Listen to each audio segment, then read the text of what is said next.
Good evening. Thank you for coming to the film. Welcome, ladies, to Zagreb. Thank you for coming. It's a great honor and pleasure for all of us. This is imagined as a very casual conversation about film, about this film, about film in general.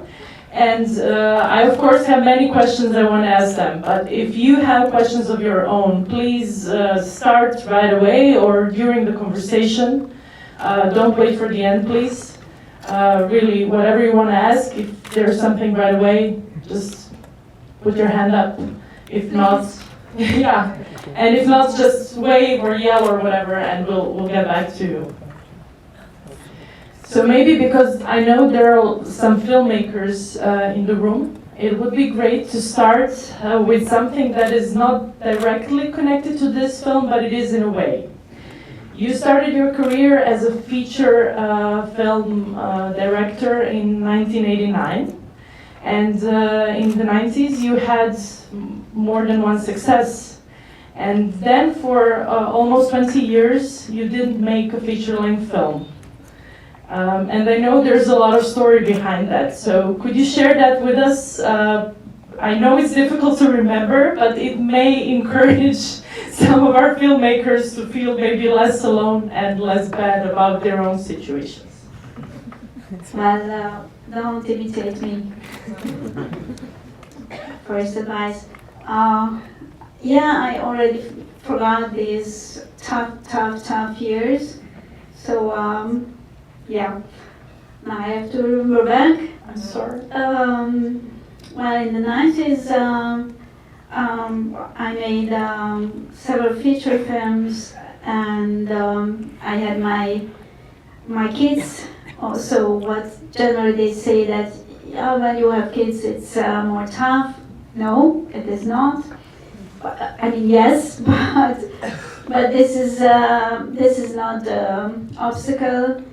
Whatever the time they take from you, that much energy they give to you. And actually when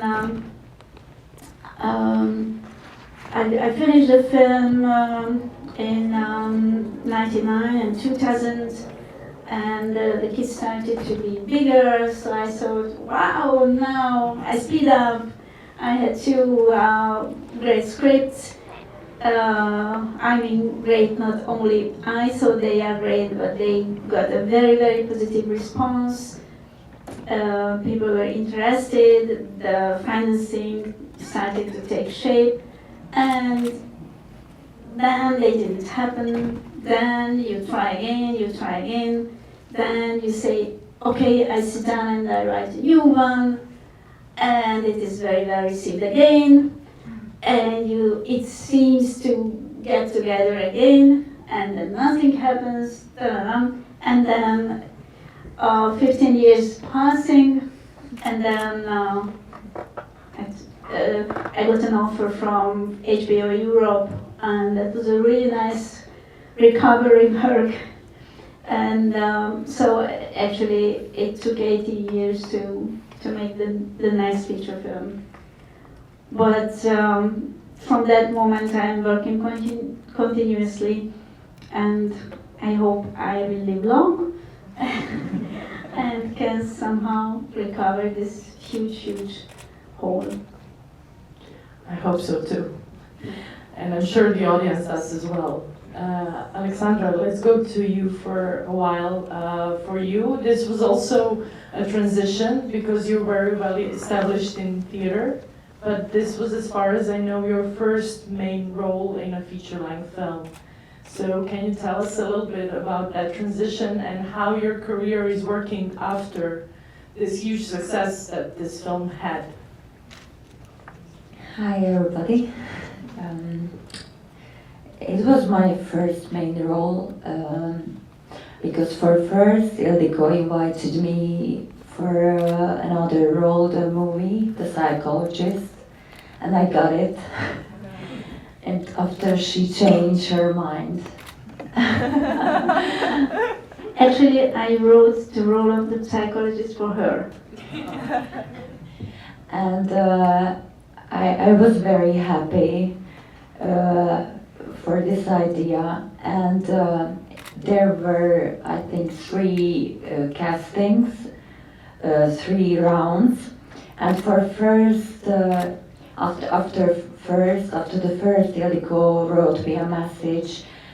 It didn't work because you are very feminine and you have just very lot of sexuality in your eyes, and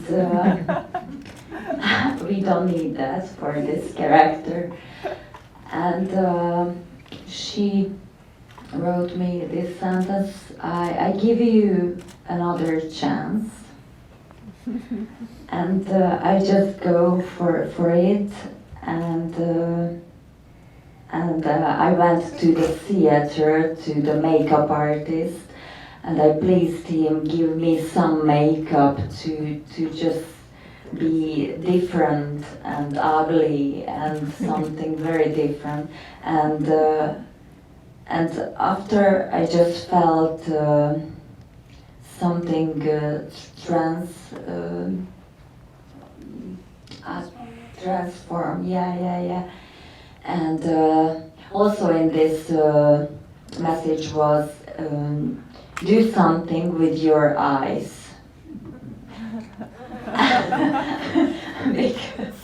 because through your eyes it's something like very, very feminine.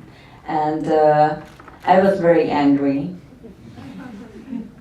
And I went to bathroom, and I just trying to look not sexy, not naive, because Maria is very determined and very strict and not childish.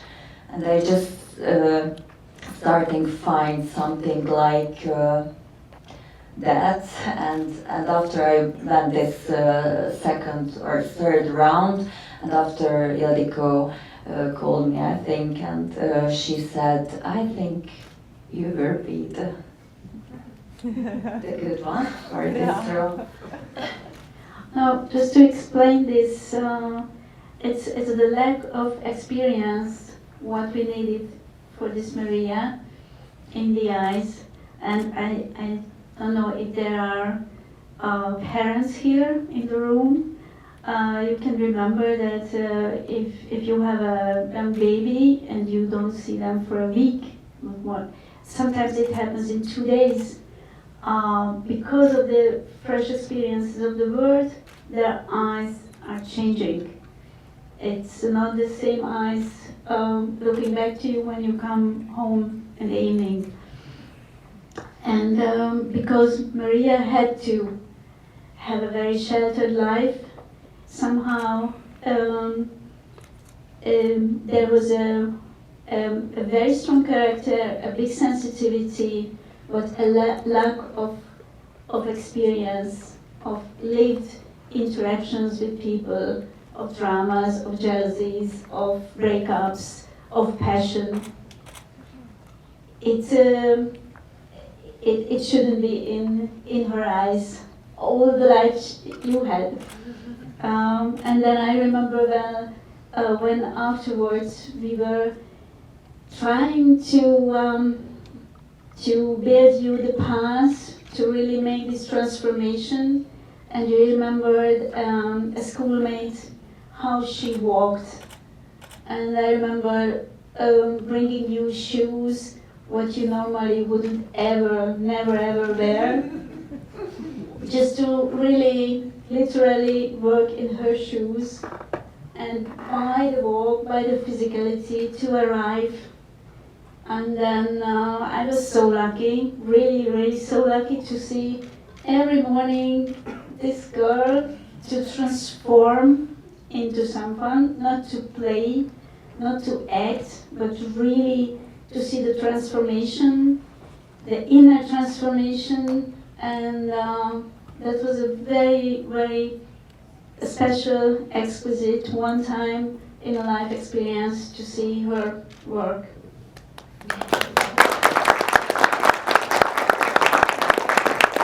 I think it was something really special because we from start this work we just feel each other with Ildiko and also Maria. She was like in the middle of our relationship. It was very special work, really. Can we maybe stay at the casting theme for a while when we opened it now? Because there's also an interesting fact about the male lead. So can you tell us more about the casting in general? Because you also have very interesting choices for smaller parts, but they're smaller parts, but they're very significant. And you can sense when you watch the film that it was very meticulous work how they were chosen to take this part. And also how you worked with the male actor, with the male lead. I'm thankful that, is it working? Do you hear? Yeah. Thankful that you speak about the small roles because first I really worked also on the choices, also in writing these scenes a lot. Because when you have a small screen presence, then you really have to be very, very good, very complex, and generally in secondary roles, character has just one color because that's the time span. And here I really wanted one change in every character, just to look behind the person, see the vulnerability, see what they are struggling with, see that actually all they want is just to be accepted and liked and respected and appreciated. And all these actors are really very serious living actors in Hungary. And they were intelligent enough to understand that even if it's just 1 day or 2 days, it's worthwhile. And they were very humble in their approach. Now I am working on a film. I'm in the post-production of a new film, and there I met some actors in Italy, in Germany. We just really measured by pages. It's too small for me, and they didn't understand this. That's why I made them and not anybody. And while the main male actor is a Morcsányi, he's an amateur, never ever worked in film. So it was a special way of working. Alexandra is a trained actress. She made acting school. That's from where I know her. She's working in big roles in the best, I think probably it's the best theater in Hungary. And she has a completely different system of references with a partner than an amateur has. Géza Morcsányi, he really very, very wisely, because he is dramaturg, he worked a lot in theaters, a lot with actors. He knew that no chance that he tries to learn now to act out of the question. And I knew very well in what limits I can ask things from him. So somehow, because I had to work with a very different method with him and with her, it was a weird triangle. Many times the partners, actor, actress, they have their little complicity because they can help each other so much on set. But in this case, it was really two separate work plan, two separate methods. How was it for you? Sorry, I interrupted you, but how was it for you?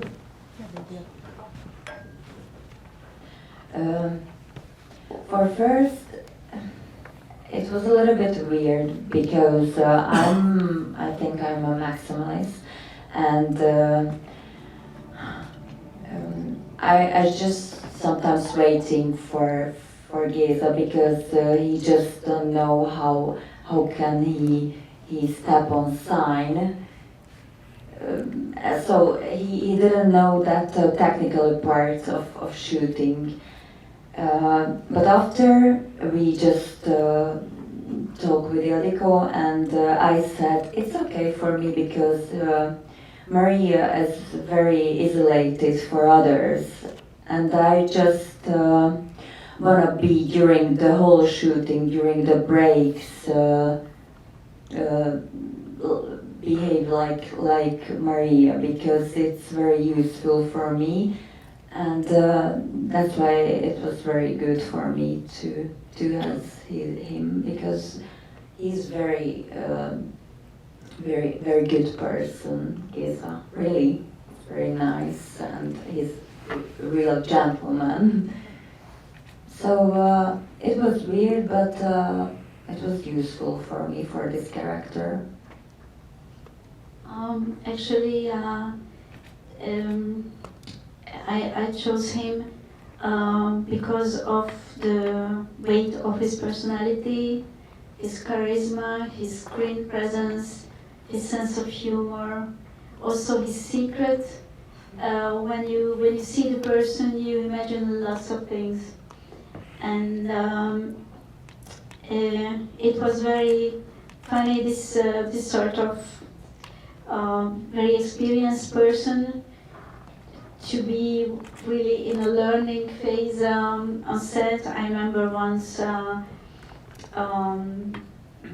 was, for example, Alexandra, and the camera was beside, and we asked just to look closer to the camera, and we put a little mark on the compendium. And he thought, oh, come on, it's just some centimeters, the camera can't see it. No way. And for sure, yeah, it's a big difference. So this is not the first time you're tackling a relationship of people who feel awkward in relationships, for whom it's difficult to reach some kind of intimacy. Can you tell us a little bit of how you started to work on this project, how it came to you, the story?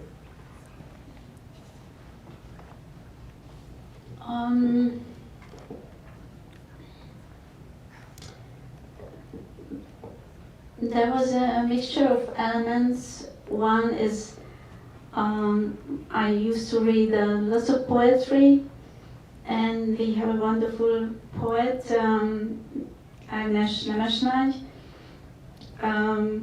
who I think she was really a giant, and I was just reading one of her poems about just some lines about the passion inside the soul, and she compared it to a snowstorm outside, and inside, like the flames of a burning city glow. Oh. And I thought, yes, I think this is what happens in Maria, and in a different way also in Andra. And it was also spring, some promise of life in the air, and I just wanted to show in a film this sort of state what we know all. These are a bit weird people, okay, but I think they are like all of us. If not other times than in our teenage years, we experienced it, that there is this immense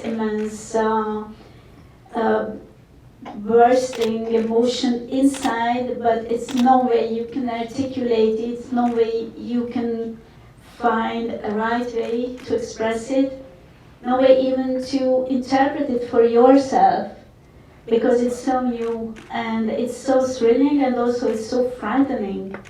When you are a teenager, it's really, really frightening, the other sex. That's why so many crazy things happen, because they think, okay, I'm afraid that I do something crazy.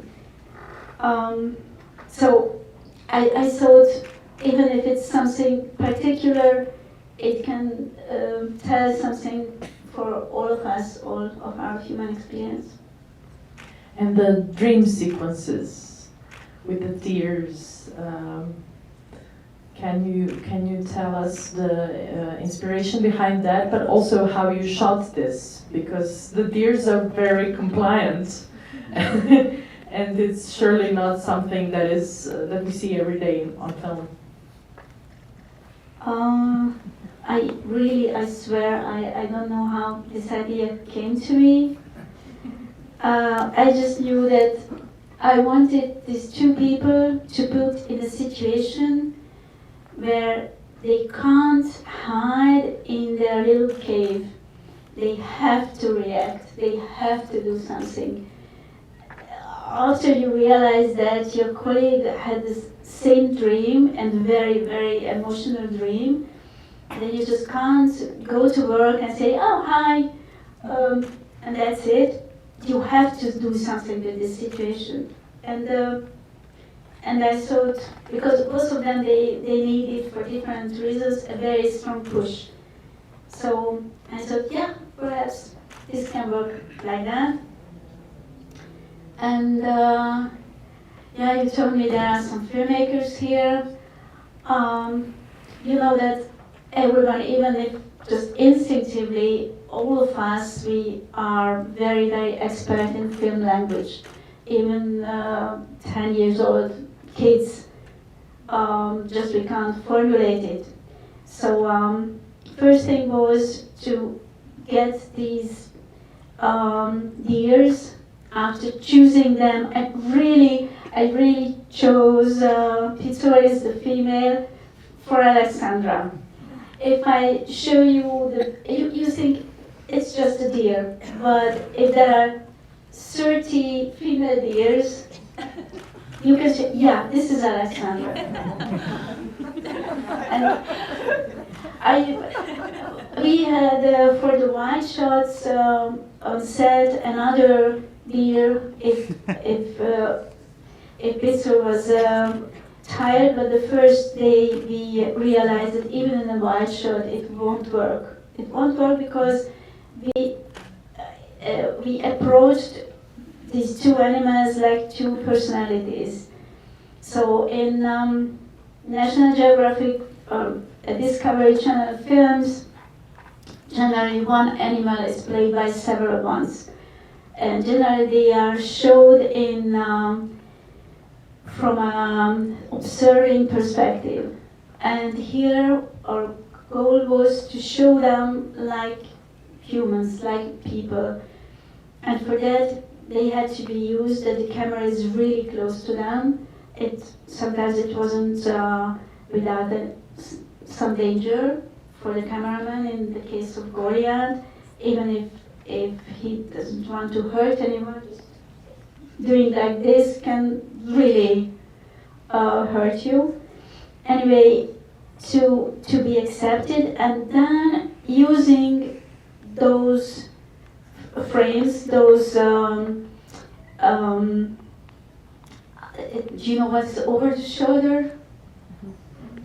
The camera is here. So here's a person. The camera is behind. So the two people are in one space. They are connected, and we feel that between them there is a conversation. So we were looking for over-the-shoulder compositions. We used two cameras very, very close to each other. One with a wide lens, so a wide shot and a close-up in the same time, and then you could cut from one to the other. What we are also used in feature films, because then for sure the actors can be asked to repeat again and again. And first we make it like this, then like this, then like this, and we make a fluent movement of it on the editing table. Well, you can't ask an animal to repeat anything for sure. So with this trick, again, we try to manipulate you to look at them with those sharp eyes. You are looking to a human, and many other little tricks. Were you, Alexandra, were you there when they were filming the animals? Did you want to go see? Yeah, It was far away. Yeah. Where did you film that? In the north of Hungary, on a national reserve, and even the trees, these are birch trees. Even when I wrote the script, I wrote it for a wood with birch trees because they are. Good night. They are very straight. They don't have branches, just on the top. They are like pillars in a Gothic cathedral. So it's very abstract. At the same time, it's a simple wood, and they don't compete with the very curvy and graceful lines of the layers. Are there any questions from the audience? Yes, we have one.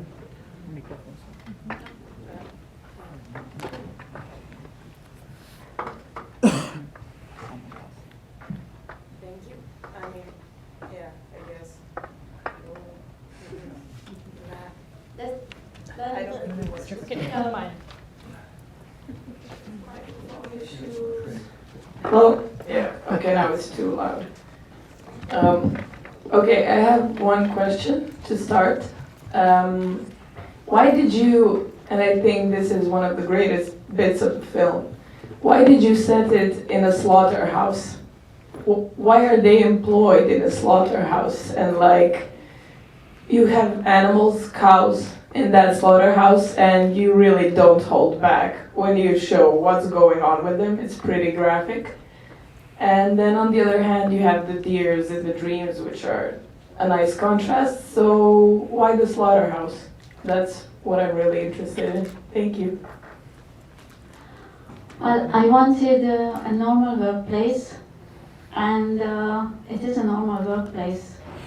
There are near every town slaughterhouses because we eat lots of meat, so somehow it has to arrive to our plate. And I feel quite often not in a cruel but in a very well organized, very neat and nice slaughterhouse in our society, in different places, in hospitals, for example, in airports, in corporate offices.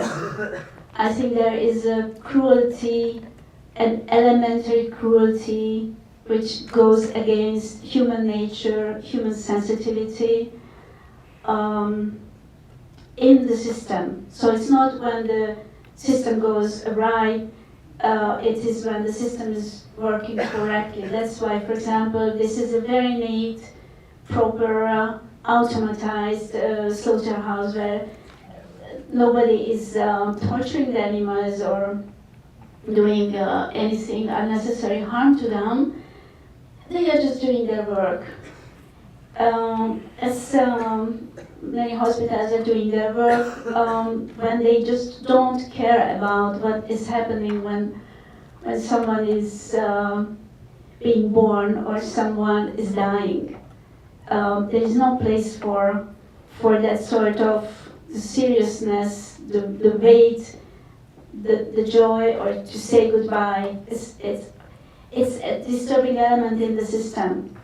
And well, it was great to work for HBO, but each time when I walked out from their big fancy office with the wonderful cafeteria, I thought, I'm so good that I'm not an employed there, because that sort of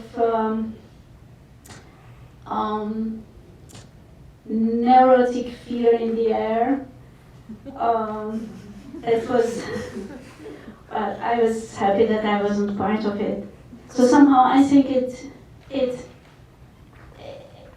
is infiltrated in every aspect of our everyday life, and I think if we are healthy souls, then we become neurotic. I think it's a healthy reaction.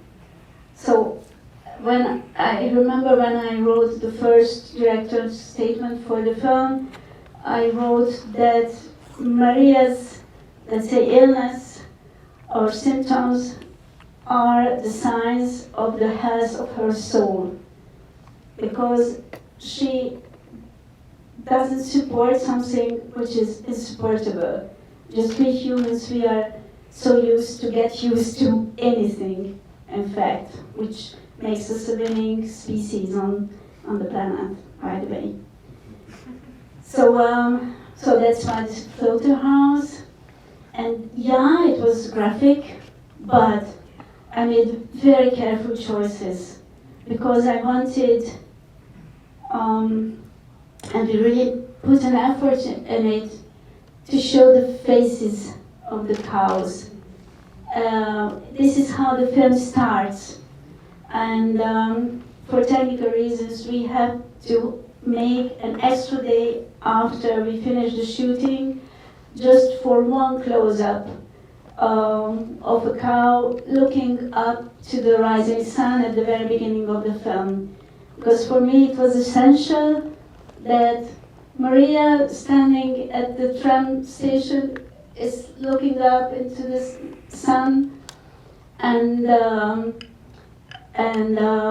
male character and the cleaning lady and the cow, and they are equal, sharing this moment when the sun is rising.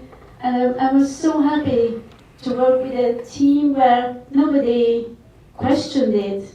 Everybody immediately understood, yeah, we have to make an extra shooting day, although we have tiny money, find a cow at a similar, it wasn't easy at all to find near Budapest a cow with the same colors that those we had, and just wait the moment that she's really looking up to the sun. And by the way, they are really smart, because as soon as she understood that that's what we want, no way, no way. So we, and also in the slaughtering, it's bloody, but for example, it's purposefully not shown when they cut the cows open and this huge belly is blurting out, because I didn't want to go for horror and for disgust. I wanted to somehow feel that these are complex beings, and this is their last moment, and this is their death. And this huge belly, it would push the whole meaning of these scenes somewhere very, very far from our goal. Thank you. Anything more from the audience?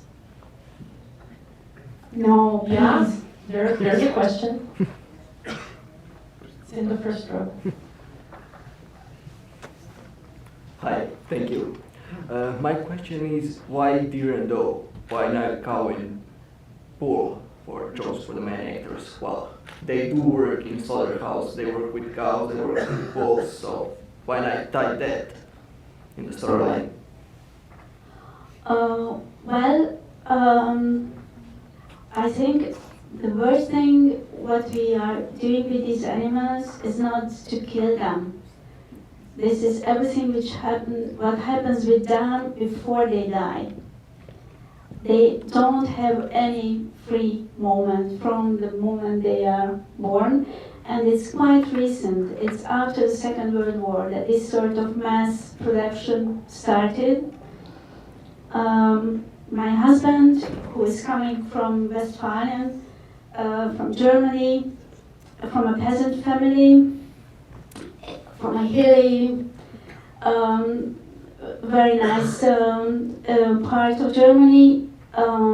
His family is raising cows and bulls for several hundred years.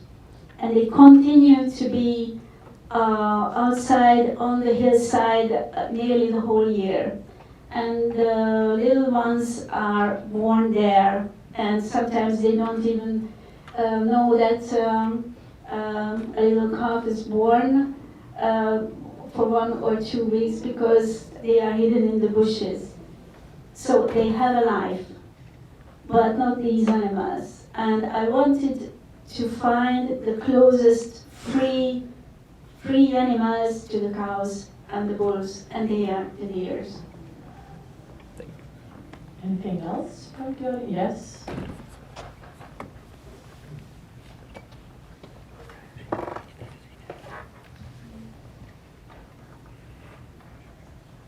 By the way, I saw a really nice invention. It's a cube. There is inside the microphone. It's very stuffy. It's very soft, and you can just throw it. We need to get it for the festival, I think. Yes, it's fun. Yes, please. Well, since you had all these big names for the production, you mentioned HBO and all those big producers. Did you hold back at any point with not including some things in the film, which were the producers' ideas? I'm sorry, I worked for a HBO series. This is an independent production. Oh, okay. Thank you. Yeah. And I always chose conditions where I can be completely free. It doesn't mean that I don't treat or see the producer as my main ally. So even those who are sometimes conditioned to this sort of I have the money, I know it better, and you will always want more, etc. This sort of game. I try to make gestures to understand them. No. We are on the same side. I won't bring you into trouble, and you please help me to stay focused.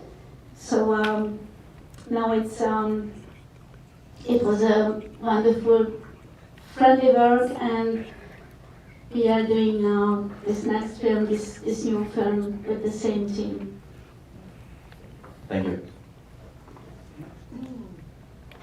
It is very nice to hear from a producer's point of view. I have to have a personal note. Okay, It's a very, very creative job, and they can kill a film, and they can really make it happen. So it should be appreciated by directors. Thank you. In the name of all my colleagues in this room. You traveled a lot with this film. It's, of course, had a huge festival success. You went to the Oscars with it. It was also released in very many countries. You traveled as far as Asia with it. This is a question for both of you. What was your experience with the reception? It's very delicate work. And so how were your encounters with audiences from around the world? Did reactions differ in any way, culturally? Sorry, there is a story, very weird or special. In lots of countries, from audience collapsed people, when they watch this movie, and we also with Ildiko call each other, hey, now I am in Poland, and you said to me, there collapsed 2 people. I said, hi Ildiko, I'm in Prague. There collapsed 3 people during the movie, so that was the special story. But if you think it happened during the slaughterhouse scenes, you're wrong. Yeah. It is a suicide, and in a way, yeah, it was very troubling many times, very dramatic if that happened, because they had to stop the projection. But in a way, I was thankful for these reactions, because for sure they know that they are sitting in a cinema on a feature film, and we will not kill our main actor. So these are the moments generally of wake up, illness, death, suicide in the cinema, when you know, oh yeah, they did it quite well. Because you know it's not real. You can't forget it. And it means that they came with us, and I felt thankful for them. Yeah, I think we who work in film covered our eyes for this scene. And I had to share a complicated emotion, because at the same time it was horrifying for me to watch, but she was also so cute to me, that she was so crazy in love that she would do that she had this strong reaction. So I think for me it worked really well, although I had to, close my eyes for a second. But what were the apart from that, what were the other reactions? There are much more many questions generally. Yeah, we have a question from the audience.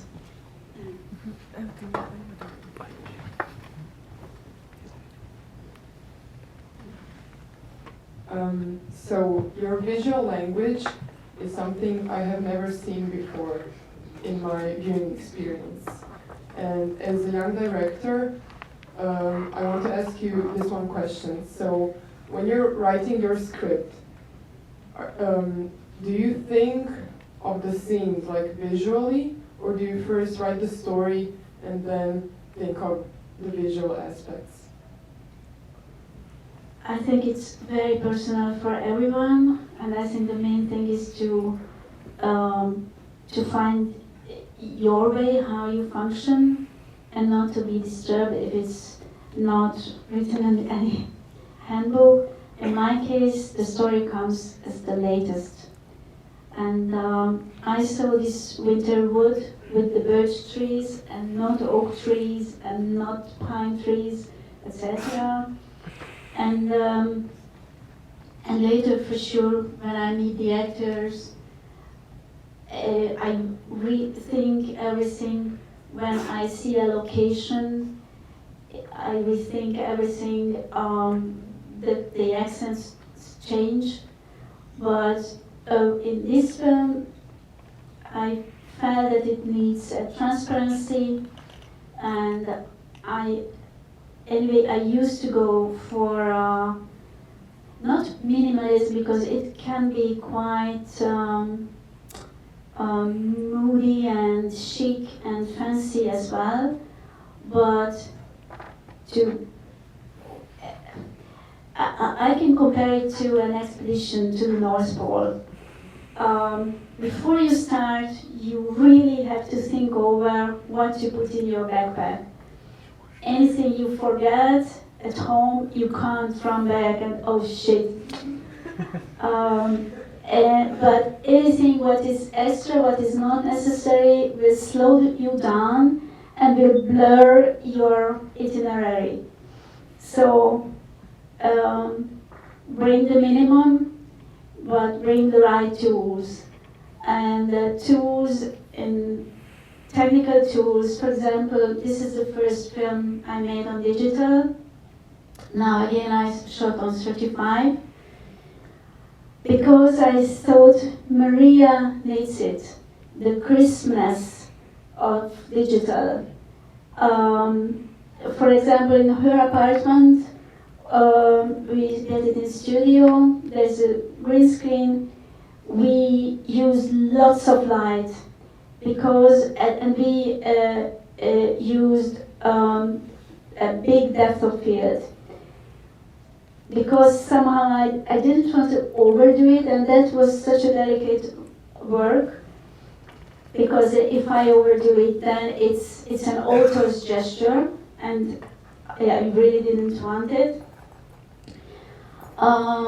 You know, when you look at a hyper-realistic painting, it's really like a photography, but somehow when you look at it, you feel some eerie feeling in your stomach. Yeah, it's like reality, but why I feel so uneasy?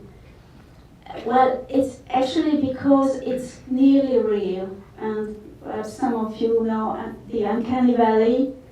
If you see something not realistic, you can't attach to it so much. Then if it's more and more and more and more realistic, your attachment becomes more and more and more and more. And then when it's nearly realistic, then this sort of emotional attachment goes into the inverse, not to zero, but below zero. You become very anxious, and you find this thing repulsive because of our ancestors' instincts, because you want to know who is coming, who is approaching you, is attacking you, or is friendly, if it's human or not, it's real or not, where am I, what is happening with me. So in fact, in a hyperrealist painting, the only difference is that everything, even in the background, is really sharp. So the air perspective is missing. So somehow we feel that the air is sucked out from that word, so it's not alive. And I think this is very much Maria's word.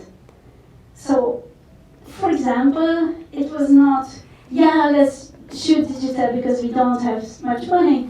It was, yeah, this film needs digital. And for example, direct light, lots of light, and many decisions, if they are focused, then as a result, there is some sort of style, but we really swore with my director of photography not to go for a style. So, yeah. Thank you very much.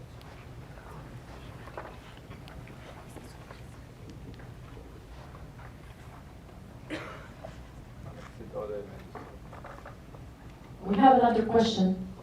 Yeah.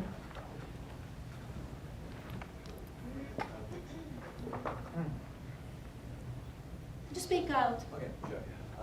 That was a really interesting thing you said. Well, how do you actually get yourself to the point where you have some sort of visual style through all of your films, but keep every single one of the films being unique? The question was, if you haven't heard, how not to go for a style. I mean, how do you keep the same visual style or same kind of thing that people remember you for, in like with multiple of your films, but keep the individual films feeling unique? Well, I really don't go for a style. For my first film, I chose a director of photography because he was so flexible and he wasn't saying, yeah, this is my style. But we want to lose ourselves in the project, and we want to find these right tools, the necessary tools. And after we finish the film and we look back, we can see, yeah, actually, it can be called as a style, but this is because it has a sort of visual, emotional, dramaturgical, etc. consistency. not just mine, not just the director of photography, not just with the actors, but I swear you, even the driver has to know what we are doing. Yeah, maybe you can elaborate, I will come back to you, but maybe you can elaborate on this inclusion on set. I feel that there are crews where that is very present, there are also film crews where there is none of that. But, you know, maybe how it is for you and what is important for you in your daily routine while you're filming, the relationships, how you build on the set. I really need collaborators, and you can't get collaborators if you don't respect the people you work with. But you can respect the people only if they merit it. So when you get together your team, I really love to, I don't mind if I work with difficult people, but people who has an inner standard. They don't want to make something good for me, they want to do something good for themselves. That they have a backbone, they have inner depth and inner openness and a working moral. And then I'm really, even today after some films, I'm so touched to see these people working 12 hours a day, 14 hours a day, being involved and being involved all the time emotionally.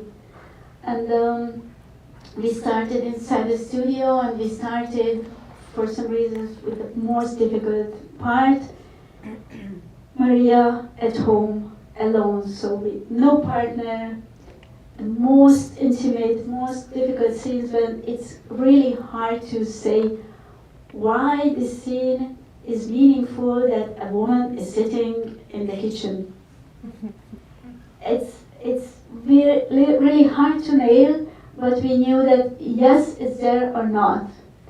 And I wrote a letter to the team, so also those who haven't read the script also got the synopsis, but it was a very personal letter. And I really had the feeling when Alexandra worked there, even in the furthest corner of the studio, nobody took their phones, checked Facebook, etc.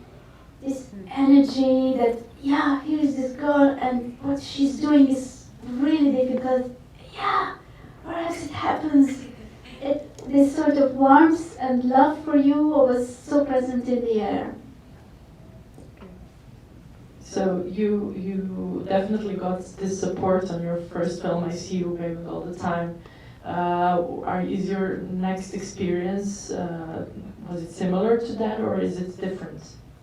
My next? Yeah. You mean my next? Yeah. It's I got offers from Czech Republic and Slovakia because I'm originally from Slovakia. I was born there and I speak that language, and I shot 2 movies there. In Hungary, I shot 1 movie, but I think it's still in post-production, and I haven't seen that.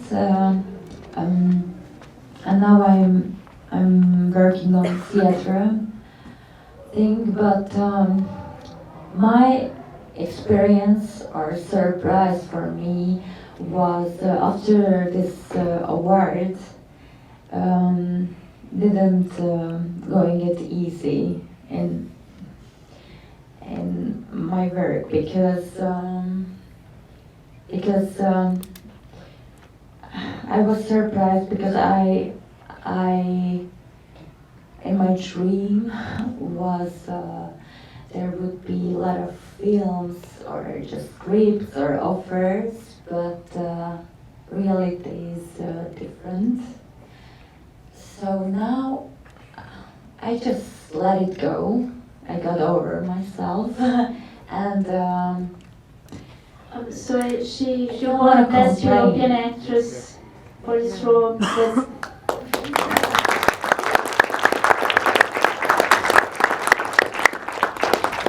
You know, there's a thing in Croatia for a long time. It was a rule that if a Croatian actress got the main acting award on our national festival, she would not get the second part for years. So it happens all around the world the same. okay, now I'm really relieved because I thought it's only in Hungary. Okay. So, yeah. It does work. Yeah, I just wanted to comment because I talked to Alexandra before about this, which is very funny. It is actually like sort of a thing when you win an award in Croatia, you know, especially for film, that you do not perform in the following years. And yeah, as Ildiko said, Alexandra won the European Film Academy Award for the Best Actress in 2017, leaving behind Isabelle Huppert and Juliette Binoche. So, in any other normal world, we would have a really engaged, rich actress here, and which we of course now don't, because the situation in Europe and in the region is quite different. But I wanted to say this. When I saw this film for the first time, I cried a lot, and this was the first time when I watched the film, I had a feeling, oh my God, I wish I did this film. I wish I worked with Ildiko, but beyond my selfish wish, I was just more proud of a colleague female actress that has done such a beautiful, beautiful job with I'm this very film. happy for that. Really. Yes, and I congratulate you, Alexandra. It's my biggest story in my life. Yeah. Yeah. And thank you very much for this performance. It means a lot for us performers to see you perform as well. Thank you. We had another question in the first row that I sort of skipped, but maybe we can get back to. Maybe we just went to some other themes now, but I actually wanted to ask how much time before the shooting do you prepare with your actors? Do you prepare before? I think And what's your method? And for you, Alexandra, also, how did you prepare for me, the most difficult thing was to persuade Ildiko I'm just good for this role, in this audience. That was the most difficult thing, to change my eyes. And so afterwards it was 1.5 months, step by step, finding. After we trying to find who is Maria exactly, and when we started the shooting, the first scene, I think it was in the kitchen, with the microwave, and I just stood on the wall. And you told me it's not that, a little bit different, and I said, I know, Ildiko, yeah, it's a little bit different. I feel something, but I'm not exactly how can I do that? We just Actually, that was amazing because generally with Alexandra we had 2 or 3 takes, not more, and it's for those. But not from film, it's not much. 7, 17, 32.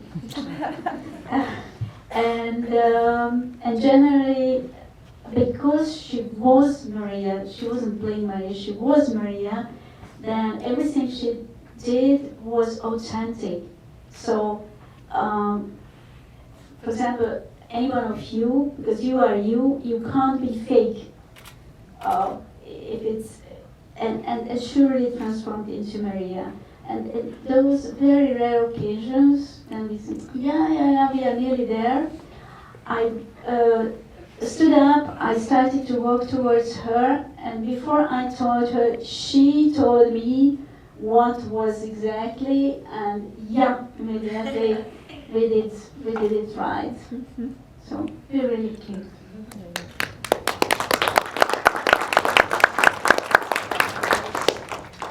This is the last chance for a question from the audience, because we're running out of time slowly. So if there are no more questions from the audience, and there are no more questions from the audience, we have just enough time for the two of you, if you are willing, to tell us a little bit about what you're working on now. You're in post-production with a film. You're working in Czech and Slovakia. Yeah, but now I'm in theater and we're doing from Molière, Tartuffe. Yeah, and we finished in September the shooting of a new feature film. The two main actors are Gijs Naber, from a Dutch actor from Amsterdam, not very known yet, but I think in a year he will, I hope, because he's great. And Lea Seydoux, who is well known. They are the main actors. And 35mm again, a big co-production again, like all my other films. Very different, but let's say with the same approach. We brought now much more in our backpack, but only the necessary. Thank you. Thank you so much.